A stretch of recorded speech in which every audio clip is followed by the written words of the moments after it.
UKT Tahta Mataram Cabang Boyolali dan Divisi Ramayana Karanganyar, Tahta Mataram Cabang Boyolali dan Divisi Ramayana mengadakan ujian kenaikan tingkat UKT gabungan di lapangan Wonorejo Indah, Desa Wonorejo, Kecamatan Gondangrejo, Kabupaten Karanganyar, Provinsi Jawa Tengah, Ahad, 30/09, pagi.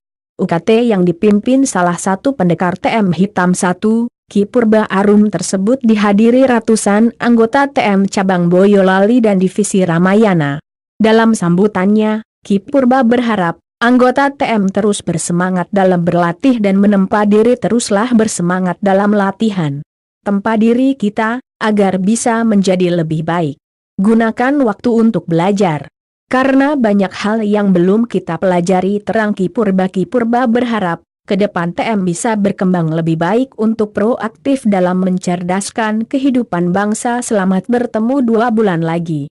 Ajak teman, saudara dan kerabat kita untuk menjadi bagian dari keluarga besar Tahta Mataram.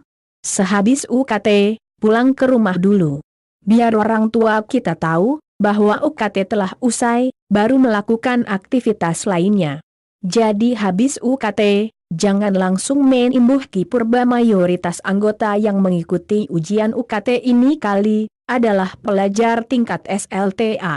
Ihsan, salah satu peserta UKT, berterima kasih kepada TM. Terima kasih kepada pelatih yang tidak hanya mengajari kami ilmu pernafasan dan tenaga dalam, tapi juga budi pekerti.